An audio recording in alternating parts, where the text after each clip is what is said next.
Yeah, yeah, yeah, Urko.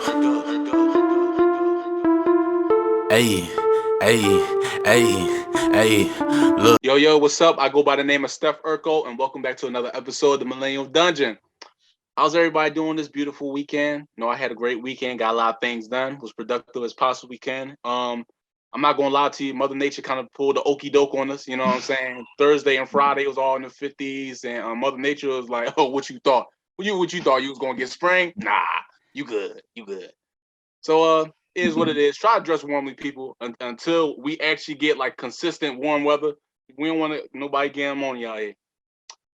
With that said, we got our co-host today, go by the name of. I go by the name of Sylvette. Hey, what's going on? Hello, What's hello. going on? What's going on? Been a long time. I know. It's so good to see you, Steph. Look at you. Yeah, yeah, man. I've been kicking it like a donkey. You know what I'm Doing the saying? weather report. Yeah. You know what What I'm can't saying? you do? Yeah, exactly. I try, I'm a renaissance man. You know what I'm saying? Urban renaissance man. I try to do everything, get this money out here. How you been? I've been good, trying to stay busy, trying to stay productive. I feel it. I feel that. Hey, we do the best we can, right? Yeah. So yeah, so let's hop into it. So we can talk about Ben Simmons. First off, when you I know you laughing, this about to be good. But when we first talked about Ben Simmons, what comes to mind when you think about Ben Simmons? Oof, I think of drama. If I'll be honest, I didn't really know much about Ben Simmons prior to him even playing for the Sixers. I didn't know anything about this kid. Um, so yeah, I didn't really have any opinion one way or the other about him. But once I started looking more into it, it was pretty juicy. So I've definitely been more of a basketball fan, more for that aspect of it, not gonna lie. Yeah. But what about you? What do you think about him? How do you feel about him? Oh, I got a lot of things to say about Ben Simmons, but I'm trying to be nice here. So we've talked about this multiple times on the podcast about our love hate for Ben Simmons. Um I think he was not the best player. I'm not going to say the best because I think he's a great defensive player. I'm gonna give him that, but I think he's a point guard. He's very overrated. I feel like when he played with the Sixers, he was very lazy as far as like giving his all and his best as far as like Mm-hmm. perfecting his craft. And when I mean perfecting his craft, I mean making free throws. So Oh. God, and it pisses me off because it's like you had one job. It's like a lot of people didn't really expect much from Ben Simmons. Like we didn't. Like all we really expect you to do is get a little bit better at free throws and maybe a good mid range shot. But So can't if have that. he'd improved, if he just improved that, Yeah. do you think that your attitude about him would be different? Oh, of If that's course. all if that's it, just improve free throws, that's it. Yeah, improve free throws and at least get better at mid range. I'm not expecting him to be Steph Curry for making threes and stuff. I'm not expecting him to be that good at making threes. Okay, I just want him to be consistent when making free throws and also being a good mid range shooter. That's it. You don't gotta be the. I'm not expecting him to make the clutch half court shot when there's only 2 seconds left on the clock or nothing. Just improve or at least like show the fans that you're getting better. Is I don't Yeah, know. I think that, like I said, I didn't really know much about him prior to this. Yeah. So I'm not as hot about him as you are. But I will say, I guess as an outsider looking in from my perspective, it does look a bit lazy. I don't want to say that there's like a hint of arrogance, but definitely this attitude of not really having to put in the effort to improve yourself, to show that you're really trying, that you're part of this team and you want to like do well. It just kind of seems like once he got the criticism, it was like, oh, I don't want to do this anymore. I don't want to play anymore. And that's not. Exactly. Yeah, that's the right face. Like, and plus, the other night when they played the Nets and the Sixers lost to the Nets by like almost 30 points, and I was pissed. And because Ben Simmons is on the Nets now. I know, And, yeah. and he's still not playing. But the whole time KD was balling on us and dropping threes and stuff on us, Ben Simmons was on the side like a evil mad genius from a cartoon, like rubbing his cat, like get him. yeah. I'm like, what you smiling for? You ain't do it. You know what I'm saying? You like that punk kid that can't fight his own battle, so they get their older brother. Yeah, and I'm they're gonna like, my brother to beat you up. exactly. You can't beat me. Like, you can't beat me neither. So I did watch some highlights of it on YouTube, and just reading the comments of it, I did see a lot of people say that him being with like Kyrie Irving and Kevin Durant, just seeing them and him and being in Philly and them beating us kind of may serve as some kind of motivation for him. Do you think that there's any kind of truth to that, or? Oh yeah. I definitely was motivation too. He probably was giving our secrets too. He was probably like, all right, Kevin Durant, when Embiid comes from the post, you know what I'm saying? He gonna try to back you down. Beware. Kyrie, come here. You know what I'm saying? You see that on Tobias? Stick him, because I know he gonna make the mid-range shot. He was probably spilling all the tea. You know what I'm saying? That's what's so weird to me though, because like spilling all the tea. you see what I'm saying? He was spilling It's the like, tea.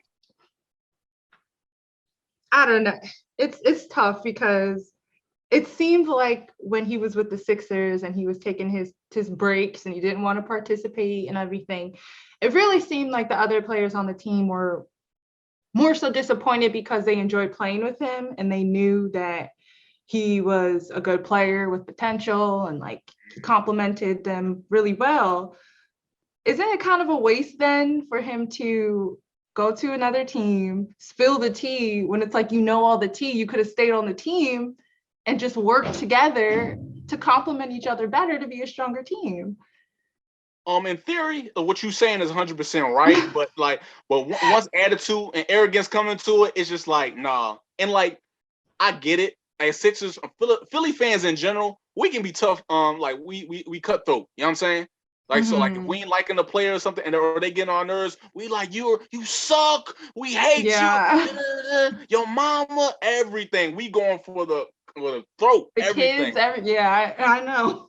So it's like I get like why he probably felt that pressure, but like, you think about it. One, you get paid millions of dollars to play basketball.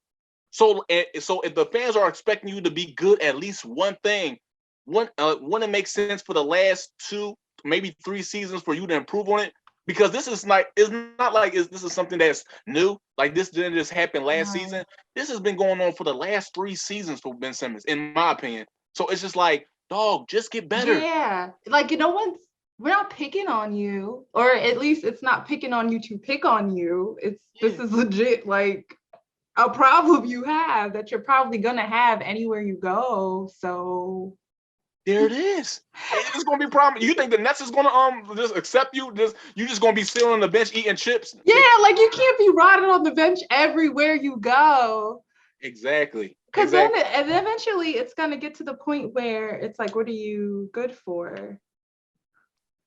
I've been saying that. Because I've heard, as a casual, even I've heard like Ben Simmons, like, oh, this kid is Ben Simmons, he's all right, like I heard that he was decent. So it's not like he's like trash or anything at all, but it's gonna be kind of hard to say, oh, he's so good when you ain't playing how long?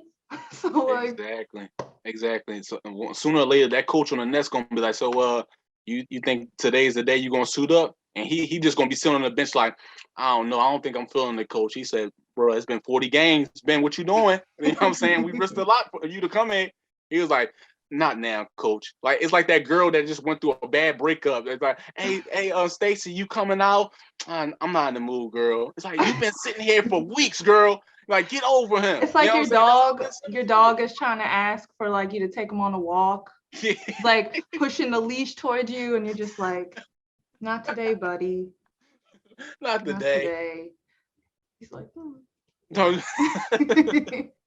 Do you think it's Go ahead. Do you think it's just a matter of team? Like, do you think if he gets the team he wants, or if he gets the contract he wants, or if he just gets his way, he'll be good to play? Or like, what do you think is stopping him?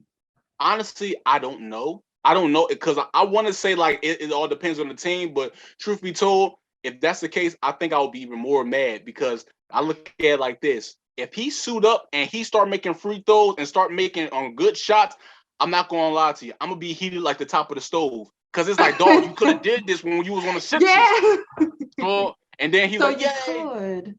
Like you could have did that. It's like when you find out like you go through a breakup with an ex that she don't do nothing in a relationship. Then you find out she got a new boyfriend and she's like, here you go, you cooking him meals. Oh, you cooking him meals now? Why I was getting ramen noodles, but he getting steak and lobster. So you can cook. Exactly. So you can cook. Or you I was getting Grubhub. You know what I'm saying? So I don't know. Maybe that's it. Maybe he didn't feel like he was home with the Sixers and he's trying to find a new home with the Nets. If that's it, then to each his own. He's not the first player to want to do that. Kevin Durant's done that multiple times. It is what it is. But if it is that, I'll be mad because whatever. I guess if that is the case, it would kind of hurt him at this point, though, right? Because if you've kind of been sitting on the bench all these times because you haven't gotten your way for whatever reason. Yeah. It's kind of, who wants to work with that? Yeah. You know, who People wants to have some? Go ahead. Oh no, I'm just saying, like, you wants to have someone on a team that you don't even know what it's going to take for them to be wanting to play or not. You know, you say something, you do something, and I don't want to play. I don't know. You gotta go to work. Like, that's your job. Exactly. You gotta go to work, man. You make all the millions to play basketball. You know, there's people that will literally kill to be in your spot, and you want to whine. And it's like some people have been saying like it's all because of the jealousy of Embiid, because obviously we know that Embiid is a all-star player, and I feel like they said that Ben felt like he wanted to be that role or that in that spotlight as Embiid. But it's like, dog, you can't even make a free throw. So why do you expect to get the same treatment as Embiid if you can't improve on your game that you at now? Yeah, it's like you got bigger fish to fry, sir. You worried about the wrong stuff. And even still, it's like you're a team, you know? Like, there's always at least two in the duo, you know? You got Kobe, Shaq, or whatever. Like, yeah. Scotty. I was gonna say Scottie Pippen. That's one guy. No, Scottie Pippen and Jordan. You right. But you know what I mean. But there's like, you know, there's the dynamic duo. So I understand that could be a possibility of like, oh, there's this other person who's the star. Where do I fit in? But that's not really a good attitude to have either, because you're there to help each other and complement each other on the team. You're not really there to outshine each other. I mean, there's plenty of instances where there is a person who carries the team, but in theory, you know, it's not supposed to be just one guy. So that's kind of a crappy way to look at it. Yeah. And like his manager and stuff and like his representatives been saying that the reason why he wasn't showing up with the Sixers because he was going through like mental health reasons, or he was going through some things. So I guess that's another way we can transition to to think about our next topic about depression and stuff. So do you think it's because he was suffering from depression and that's why, and like do you think that what the fans were doing to Ben Simmons when he was with the Sixers was helping his mental health? When he was no, absolutely not. Really? So my little research, I did find that his agent, Rich Paul, did say that the fines that the Sixers were giving him for, I guess, not showing up to practices or not playing. Yeah. And just the way that drew negative attention, and then the way he would get treated by the media and the public, it didn't have, I don't know if it necessarily caused depression, but I would say that it negatively impacted his mental health, because I think everything that we said, like, it's true, but at the same time, it is a criticism. Like, it is hard to hear that you're not good at something and that you're not performing as well as everyone expected you to, or like there's this one thing that you just can't overcome, but that's the biggest thing that you need to fix. You know, it's true, but it's hard to hear all of that. And I think at his level, to be in the NBA and like everyone looking at you and expecting you to be able to do this, and you can't, and he's young too. I think trying to figure out how to overcome all of that stuff in the public eye, it does kind of weigh on your, it has to weigh on your mental health in some way. And I guess it's just hard for him to necessarily like take that time. If it is the case, it is hard to take the time that you need because it's the press and then the season is happening. So then you got the games and you got to like be there, and then the press conferences and the media and just all that stuff. Like you always have to be on point, but he can't be on point all the time. That's true. And my thing is this, like, when I first heard about him having mental health issues, that's why he was missing games with the Sixers and stuff. Like, I feel like a part of me wants to exactly know, like, what kind of mental health issues or what kind of trauma that he's dealing with or situation he's dealing with that make him feel that way. Because I think that's one of the reasons why I feel like a lot of Sixers fans were giving him like such a hard time, because we really don't know what he's actually going through. You know what I'm saying? Yeah. We don't know the whole situation. So it's just like we're just supposed to be in the dark where I just be like, okay, he's going through mental health. But to us, it's like, man, are you really going through mental health, or you just don't want to get this criticism like we're trying to give you?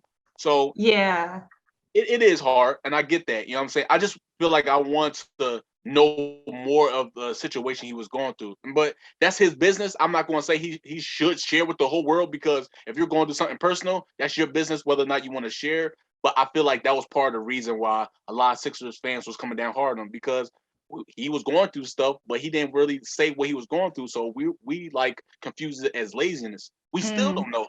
So I have a question. I'm just trying to think of the best way to phrase it. So you did bring up an interesting point, just like if he were to have mental health issues, some people could say, do you really, or are you just saying that as a thing to say? But I guess, what is there a criteria that people have to be in order to be believed for having mental health issues? Because I feel like there has to be this sweet spot that not a lot of people are in order to be taken seriously. Like, I guess for Ben Simmons, it's like, oh, well, you're rich and you're famous and you have all this influence. So like, you should be able to handle this because look at all of these resources and stuff. But then at the same time, you have like a regular person who it's like, oh, you're nobody. Like, why should we care? Everyone has issues. Everyone has hard days. Like, why should we care about you? So it's kind of hard. Like, is there certain like criteria, do you think, or is it just hard across the board to be taken seriously if you do have mental health issues? See, it's kind of hard for me to really answer that as say like, because I want to say like, oh yeah, it shouldn't matter because like, oh, he has money, so he has resources and get to get help and stuff. Where a person who doesn't have the same resources as him doesn't have the same free will to like or get help. But at the same time, it's like I feel like telling people that just because they're not in the same position as you is kind of makes their mental health worse. Cause like I'm not going, even if I meet a person that is way well off than me, I'm not going to tell them if they're going through depression that suck it up. I'm not going to tell them their problems don't mean nothing because they have money. Because at the end of the day, not a lot of people have the courage to go all out and get help. So how you know he's not using those resources that he does have to go get that help? Some people are embarrassed to get mental health. You know what I'm saying? Some people are embarrassed to go to therapy because a lot of people want to condone going to therapy as quote unquote crazy, which is not at all. Especially in this generation, we need more therapy for a lot of our younger people in our generation. So I don't, as far as criteria, I think it all depends, because at the end of the day, whether somebody comes from a better home or comes from a better financial situation as you, that doesn't give you a reason to like dismiss their cry for help. You get what I'm saying? Oh yeah, I definitely agree with you too. It just seems like whenever it comes to depression, or I guess mental health in general, there's this hushed attitude about it, as if it's kind of weird or taboo to talk about it, even though we know it's something that millions of people deal with. So it is strange that we know that everyone goes through things and everyone processes things differently, and some people aren't as open as other people to say, you know, I need help, or this is what I'm going through. But even still, there's this like, oh, I don't want to talk about it. I don't want to get into it. It's a little too heavy around it. And then I guess when it comes to celebrities like Ben Simmons, it's like even more gray, because it's like, is it this, or is it just an excuse? Blah, blah, blah.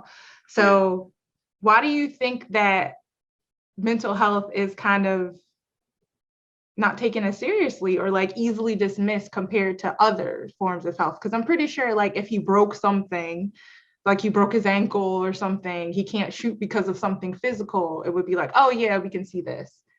But why do you think it's a little bit harder for some people to buy the idea that like he actually may have a mental health issue?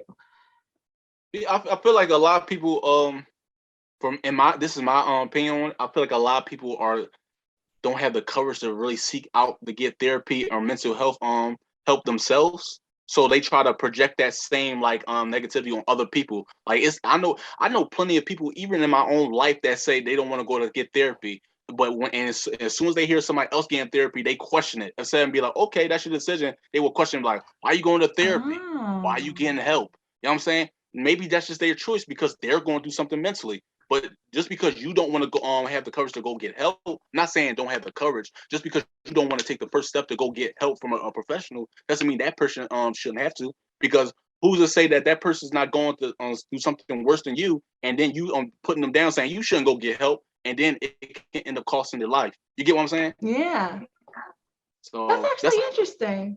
yeah. So I feel like it's kind of hard to really say because like a lot of people have different reasons on why not to go get help. But from my own personal experience, like the people in my circle, is like a lot of people are like kind of like I said, embarrassed to go get help because they can seen as condoned as being crazy, which is not the case at all. You know what I'm saying? Mm-hmm. And I feel like it's gotten better. I say in these last 7 to 10 years, I've seen a lot of people talk about mental health.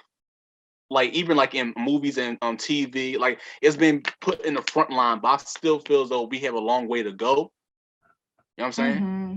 Because it just feels like a taboo to me. Like you said before, Yeah. like we don't want to talk about it. But if he was to get hurt saying like, oh, I broke I sprained the ankle, then be like, oh, we need to get him help right away. But mental health, suck it up. You know what I'm saying? Yeah. Or is it really? Yeah. So It I is get it. interesting though that you brought that up, like projection, I guess. Like because you're feeling some kind of way about it or seeking help, then you just attach that to other people, because that's a perspective I've never really looked at, but it could be a possibility why it's like taboo potentially. Yeah. That's just part of my personal opinion about it.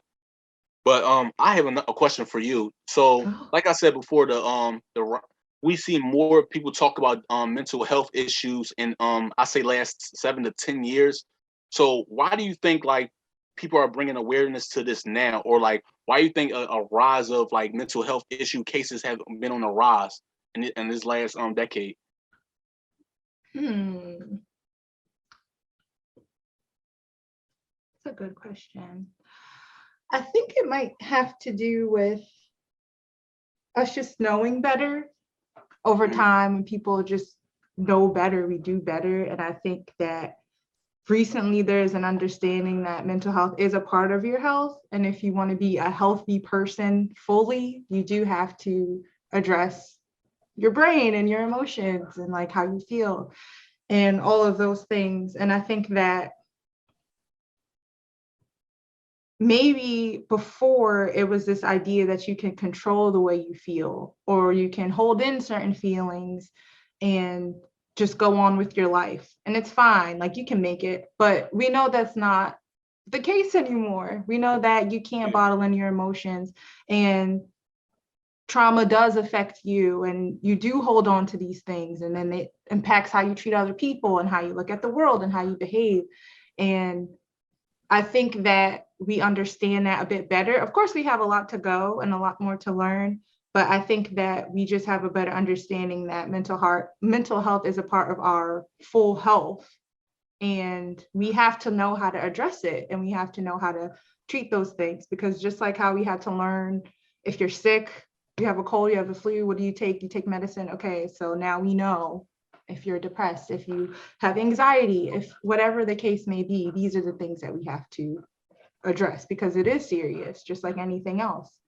Yeah, that's facts. And like, long-winded. I don't know if that answers your question, but no, it's true though. You know what I'm saying? And it's like now, like I think people are starting to realize that mental health is just a part of our whole health. You know what I'm saying? Because when you think of somebody's healthy, we obviously think of the body. You know what I'm saying? Or you got a cold. You know what I'm saying? You broke something. But like mental health is a big issue because you can be physically the healthiest person in the world, but if your mental health ain't right, then everything else isn't going to go right. You know? So I mean, not to get all super philosophical or deep or whatever, but our brain kind of shapes our reality, the way we think and things like that. It kind of shapes the way we view the world and how we view ourselves and other people. And if that's not intact, then the way we see those things aren't going to be intact either.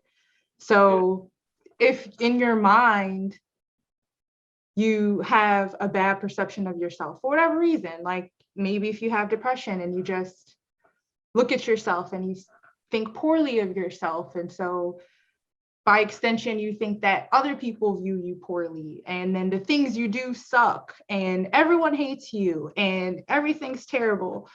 And because you're telling yourself that and you're framing your reality like that, you can't even see past it. You can't even understand that there's people who care about you, or that no one thinks that. No one hates you. No one's mad at you or anything. It's just the reality that you created.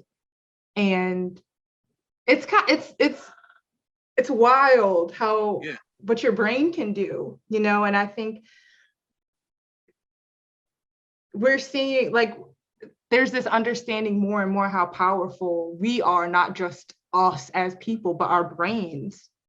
And it can be powerful in a good way, of course, with your intellect and innovations and all that, but it can also be negative, and it can tear you down and make you be the shell of a person that you used to be. And so that's why I think it is being highlighted and emphasized so much, because we are seeing, like, your brain is powerful.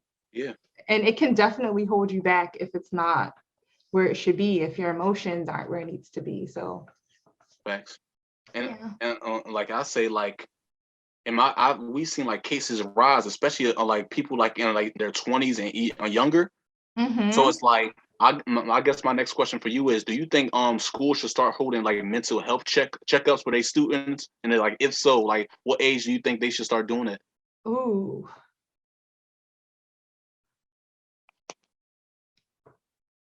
I definitely think that schools should have something like that, even if because I know they have guidance counselors at some schools. But I think it would be nice if they had even like a guidance counselor who specialized or knew something about mental health. Because I think it would be nice to, like, maybe at home you don't have the option to get that kind of help, or like you just don't feel comfortable talking to someone like that at home. It would be nice if you can go to school and know that there's someone that you can talk to, help you make sense of things. As far as the age goes, I don't really, that's really good question. I'm like elementary school, I guess. Yeah, I was thinking around that. Like, I would say like maybe around the ages of 10 or 12. I think that should be, because I feel like kids are very impressionable at that age too. And like as kids, you and me both know that like kids care about what their peers think, or like we're so like convinced by peer pressure, or we care so much about what other people think about us. So like mental health is like is an easy way to like navigate how we act. You know what I'm saying? Because obviously, you know, you watch the news too, like how a lot of these people be running around here. These kids be like 16, 17, make robbing and killing. You know what I'm saying? I ain't even trying to go too deep into it, but they just wilding out here. And it's like I feel like a lot of those kids, like, they didn't have like people to care about their mental health when they were at an early age, because they never really had anybody in their household to be like, "Are you okay? Like, let's sit down and have a talk." Be like, "Are you going through something right now we need to talk to?" So it's like they don't know how to really express their emotions, so they just take it out as rage or like anger, and it's just that's why they end up going out here in these streets and start wilding. Yeah. It does And start learning from how to home. cope with stuff, like you said, like how to deal with things in a way that, sure, you can express how you feel, but no one has to get hurt, you know? Yeah. And it could even start earlier than that. I mean, I don't know if it necessarily has to be like a whole session or whatever, but like even having little kids learn like breathing techniques or count to 10 or something like that, to like learn habits on how to get yourself in check and how to communicate in certain ways, and like just so that you can build that foundation early on, so that when they do get older, they know how to cope with certain feelings and deal with certain things instead of just lashing out or holding it in and being withdrawn and isolating yourself. So Yeah. I don't think it could hurt, like even like maybe daycare age, Yeah. but And just like coping techniques or something like that, I think. yeah. And I guess one of my next questions I had for you is, if you had like a friend that was going through depression or dealing with it, like what would be the best advice you would tell them on how to like cope with mental health issues? Because I feel like a lot of people, like it's people like that have like friends in their circle that go through depression or mental health, but they don't know how to help them because obviously they're not professionals. But like, is there any ways to really cope with it, or to give it any advice on like how to be a good friend with somebody that deals with that? Ooh.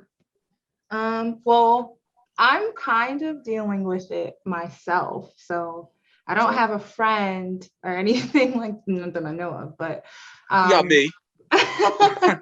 Got me. oh, thank you. Mm, But yeah, I've definitely been experiencing it myself, mhm. and I think it got heightened during the pandemic because of just the isolation and things being so different across the board. You know, it's not just me that's affected, everyone's affected. So it's just going through this change and feeling like, God, like the world is just a mess and everything's different. And what can I do? And nothing makes sense. And I guess at the time I felt, like I said before, getting stuck in this bubble because all you can see is this, you know, this darkness that you're in, that is hard to think about even like getting help or how to go about it. And what helped me is just having people there for me, like my mom and my sister and my friends, just them being there for me. And all they said was, I'm proud of you, or I Mm, love you, or I'm here for you, or, you know, there's nothing wrong with you. You didn't do anything wrong. This is just not your best moment right now, but we're going to get through it and we're here for you, you know. And I guess just hearing that made it seem a lot more manageable than what I thought it was. mhm. Because I guess when you're going through the moment, you don't see that. You don't see people being proud of you or people being there or wanting to be there for you. But they are. And I guess the thing that you have to remember, or for me, what helped me get out of it, is that I don't have to be perfect all the time, or I don't have to have everything sorted out, because I guess that's what started it. Yeah. But you don't have to be perfect for anyone, and you don't even have to be perfect for yourself. All you have to do is just be you, and that's enough. You just have to figure out who you are and what you want to be. And of course, that's a whole journey, but you have to be okay with yourself, and that's it. You don't have to meet any expectations. You don't have to be this person that anyone else wants you to be. And I think once I let go of that pressure, then it definitely helped make the days go by a lot easier. Again, I know that was very long. Yeah, it was fun. I hope that answered your question. It did. But It yeah, I definitely. guess like if I had a friend, I would just try to be there for them, you know? You don't, not necessarily try to fix it and give all the right answers, but just being there. Because people need to know that they do have people in their corner and people do care, like really care, not just saying it to say a nice thing. Considering what I experienced, I think if I had a friend going through something similar, it would be helpful to just show that I'm there for them. It's not necessarily about having the perfect thing to say or having the solution right then. I think just knowing that you have the support goes a long way when you're struggling with any kind of mental health issues. Okay. So basically just try to be there for someone as far as just talking it out. Like you don't have to tell them to be perfect. Just be let them know that you're a friend there and you're always gonna be there for them. That's some of the advice. Yeah. Yeah, I guess doesn't matter to what degree the depression is that they're feeling or whatever it is that they're going through, you're just there. Yeah. I agree. A lot of people can really use that advice because I feel like a lot of people feel like they don't have those people in those circles that just sit there and listen to like them go through problems.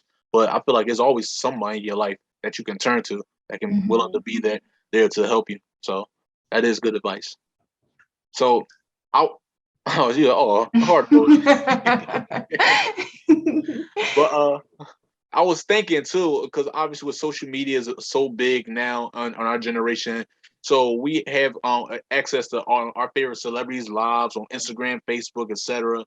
And like one of my questions I have is like, do you know of any celebrities that have gone through like a mental breakdown or have mental health issues that like cause them to have depression? I mean, usually right now we see like Kanye.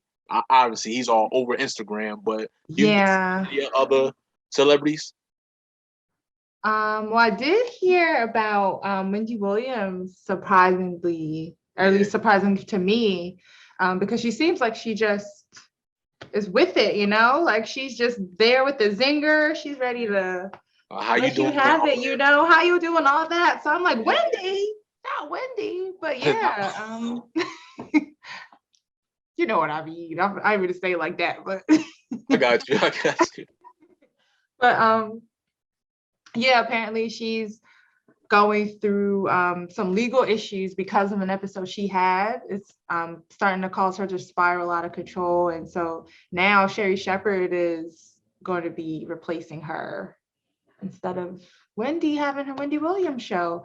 And I think for her, she's someone who's definitely a polarizing figure because she's always in something controversial. And she definitely does have something to say about a lot of people and a lot of things that it's negative a lot of the times. So I think for her, and even maybe for Kanye West, like they are showing that they're struggling through mental health problems, but it's kind of hard because they're so controversial and polarizing as figures that it's kind of like, really? Some people acknowledge it, but sometimes it's hard for people to take it seriously also, because it's like, well, they're not very nice people, so why should we care? But you should. Yeah, exactly. That's what I was saying too. And it's like it makes me think about too, like how like when we think of our favorite celebrities now with social media, like I feel like everybody feel like they have like direct access to our favorite celebrities just because we follow them on the gram or Facebook and stuff. So I feel like we just put our favorite celebrities on this pedestal and make it seem like they can't do no wrong because they make millions and millions of dollars. And they're such big names. So we make it seem like they're so like high and mighty that we forget that they're human beings. So they go through stuff just like everybody else. And it's like we kind of forget that. Like even the Kanye West thing, like even though like I feel like Kanye West in some aspects of this whole situation, he's wrong, but how he's like carrying about and how he's handling this whole divorce he's going through with Kim, it's like we also got realize that he's been doing with this for a long time because I think it all started from the death of his own mother. You know what I'm saying? So I feel like it spiraled down there with him having mental breakdowns and him going through depression and stuff. And I feel like Kim was trying to be there for him as the best as she can. But like at the end of the day, I feel like situations like Kanye, they need professional help. And I don't think Instagram is the best way to deal with that. Oh no. Because I feel like him making these videos or keep on making all these comments under other people's pages and stuff, it's just like it's not giving people like the sympathy that he thinks. Stuff. Yeah. It's like it's making it worse because now it's all in front of his face. So it's like all these negative comments from other people that he think that glorify him it's negative now. It's just adding to his mental health issues. So it's like, oh, now the whole world thinks I'm the bad guy. That's just Mm-hmm. messing up your mental health. So I don't know. What do you think? I think the Kanye thing is a little frustrating because it's it's not enough to just acknowledge that you have a problem. You got to do something about it. And Mhm. Kanye West's situation makes me think of a lot of people, especially in our generation. We think that it's enough to just say, oh, I have depression, or I'm bipolar, or I have this, and that's it. But Yeah. you have to like take your medicine, Kanye. Like you have to do the work to get better. It's not enough to just say you have this thing. We all know acceptance is the first step, but that doesn't get you there, you know? You need to do a little Exactly. bit more. So it's hard because it's like, you want to be gentle and you want to be understanding because this is a problem you have. But at the same time, it's like, freaking do what you got to do. Exactly. You know? Yeah. It's weird because I know so many people growing up too. Like I know girls that be like, "Don't mess with me, okay? I'm bipolar. You don't Mm-hmm. want to play with me." And it's like, as a kid, you don't really think much of it. Oh, like, oh, she crazy. But you think of it as a playful way. But as you get older, that ain't something to really boast about. You get what I'm saying? Like Yes. that is a mental Today, health I issue. know so many girls. I'm crazy. Ma'am, get help. That's not a brag. Or when girls talking about, oh, I'm a little toxic. I'm kind of toxic, so you don't want to get on my bad side. So you saying this? I ain't got to pay for dinner then. So I can say check please, because I ain't dealing with no toxic bullshit. You get what I'm saying? Yes. That's I not. only like that Britney Spears song. That's the only toxic I want. I don't want nothing else. Nothing else. I feel like we kind of glorify that, like being toxic or like kind of being crazy, like when it comes to dating and stuff, as a way of being cute or exciting. But really, like having a mental issue is something to be taken seriously. And it's like you said before, it's like it's one thing to say that you have a mental issue, is another thing to actually go about and doing something about it. Mm-hmm. You get what I'm saying? And I feel like a lot of people don't want to really take that step in it and get into work because I feel like a lot of people are embarrassed because I know people in my Mm-hmm. own life that would be embarrassed to say that tell the rest of the family they went to therapy, or tell the people like, yeah, I spent some time in rehab just getting myself together, because they don't want people to look at them as the isolated one or the problematic Yeah. one in the family. You get what I'm saying? But it's like Mm-hmm. making sure that your mental health is intact is not problematic. That means you're doing the best decision for you. It's for you. That's the Exactly. thing too. Like you can't, it's very easy to say, but I think what it comes down to is that if you're the one who has the problem, you're the one who has to do what you got to do to fix it for you. Exactly. Sure, you want to be the best person for your family and your friends and your loved ones and all that, but you have to also do it for yourself. And I think that's what it comes down to for a lot of the people who don't necessarily do what they need to do if they know it, because they're not doing it for them. They're doing it for other people. And it's easy to get off track when you don't have that like desire to actually improve for yourself. I Mhm. think maybe it's easy to, personal accountability, personal responsibility and all that. But like at the end of the day, you got to want to be good for you. You got to be healthy for yourself. You Exactly. can't worry about being the black sheep or making everyone look crazy in the family and all that. Yeah. I feel. You want to be right. You want to get right or not. Exactly. You know what I'm saying? And I think another part too, a lot of people don't realize, or like they try to leave out. Sometimes it's good to like cut out toxic people out your life and for your own mental health. And I feel like a lot of people don't really talk about that Mm-hmm. because I know a lot of people. I even put myself in that circle that like surround myself with some bad people that I know aren't good for me, or like are toxic, or like give me bad advice. But we don't want to let go of those people because maybe we known them for so long, or maybe they're part of our family or our circle, and we're just familiar with them. But at the end of the day, if that person's bad for your mental health, or like they're telling you things that is not good for the way you think, or like how, or keep you focused on your goals and your mentality, then that can cause depression too. Because Yeah. if you got a person on your side telling you like, yeah, you can't do this, or you trying to go and do this career, you can't do that, nobody ever did that before. It's like, not only are you kind of putting down their dreams and aspirations, but you're also possibly making them depressed about it, because it's like, Mm-hmm. okay, constantly getting like somebody in your ear saying you can't do something, so you're not going to want to do anything at all. That causes Yep. depression too. And I feel like it's important to cut those type of people out your life. You know what I'm saying? And like you said, you can't worry about what other people think. You got to do what's best for you. And the anxiety potentially of knowing that the person is not meant to be in your life and they are dragging you down, but you're like, oh, I've known them for so long. I don't want to. Exactly. You don't cut them off and go on with your life. Exactly. You know what I'm saying? I don't care if you went to daycare with them. At the end of the day, Pookie ain't good for your mental health. Pookie so what if they shared your cookies? So what? So what? You share that juice box together. I don't know who needs to hear this, but they holding you back. Okay? Exactly. They holding you back. Cut out toxic people. That should be a standard for everybody in 2022. Cut out people who aren't good for your mental health. I don't care if it's an ex. I don't care if it's friends, family, whatever. Your mental health is way more important than what other people think. And if you're toxic, knock it off. I don't know. You kind of knock it off. You sound like an 80s cartoon villain. Knock it off, He-Man. I'm firm. Sound like Skeleton. Business. I'll get you, He-Man. But don't do that again. Oh man, that's what. But I guess that can be our message. Like, cut out toxic people because your mental health is way more important than what other people think. You know. Cut it out. There it is. That we might have to make that a clothing line. Cut it out. No, that was on Full House. They're gonna sue us. Oh damn. Never mind. We want no smoke. Man, they got money. Yeah. Is there anything else you want to touch on or say? No, that was it. Just that this was very nice. Mm-hmm. Thank you for having me. This was my first appearance. And you did make the job. Hopefully there'll be many more. Round of applause. We'll definitely have you on more episodes to come. And my advice for the audience out there: drive safely, people. I know there's people that drive crazy out there, but just try to drive safely and think of others on the road, and don't just think of yourself. Don't be selfish. Be careful out there, people. Mm-hmm.